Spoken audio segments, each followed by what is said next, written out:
Jopuonjre modak kod ng'ol masomo e sikund sekondar mar Joyland special e boma ma Kisumu oyudo sir kod jipe yoregi mag somo kokalo kuom kony mag buge kod gigo mamoko mabende itiyogo e bero weche mag somo. Sir ma kama okel kod bengi mag Guardian komakore kod riwruok mok mar piny owacho mong'ere kaka Nyalenda Young Tax mabende osebedo ka kedo ne ratiro mar lwenje mag kit chwech.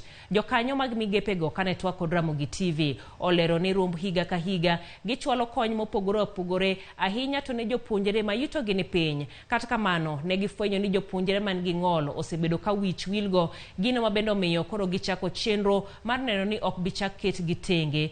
John Kinso Chieng ma en achiel kuom jogo manigi ng'ol onyiso morne kod chenro no kolero ni sani oneno ka koro jogo manigi ng'ol odewo. With Nyalenda Tax, who've been very helpful for last 3 years actually. Education, I think, is a foundation which we can give to our kids.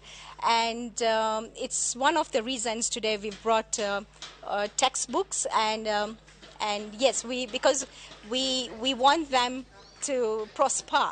Watimo gimoro disability inclusion.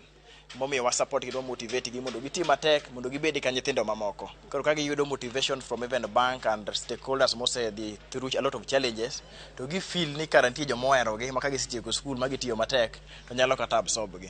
Amon kech giparo wanju person disability momio amor ke chunya kech at least ka advocate for this inclusion and to support person disability outside here gisa winja kaka Nyalenda Young Tax magibiro gi partner with Guardian